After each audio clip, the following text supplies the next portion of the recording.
సహోదరి సహోదరులందరికీ నా హృదయపూర్వకమైనటువంటి వందనాలు చెల్లిస్తున్నాను.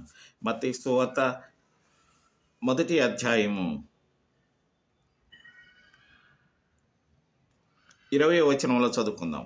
ప్రభువు దూత స్వప్నమందు అతనికి ప్రత్యక్షమై, దావీదు కుమారుడు అయిన యేసేపు, నీ భార్య అయిన మరియను చేర్చుకొనుటకు భయపడకుము. ఆమె గర్భము ధరించినది పరిశుద్ధాత్మ వలన కలిగినది. ఆమె యొక్క కుమారుని కనును. తన ప్రజలను వారి పాపముల నుండి ఆయనే రక్షించును గనుక ఆయనకు యేసు అను పేరు పెట్టుదు అనెను.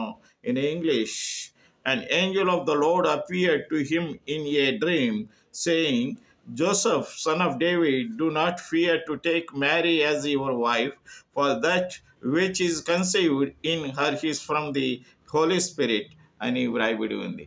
నా ప్రియమైనటువంటి సహోదరి సహోదరులారా, దేవుడు మన పాపములను రక్షించడానికి పరలోకము నుంచి భూలోకానికి తన కుమారుడైనటువంటి యేసుక్రీస్తును మరియమ్మ గర్భము ద్వారా మనకి ఈ లోకానికి అనుగ్రహించాడు. ఆయన నామానికి స్తోత్రము కలుగునుగాక. ఆమేన్.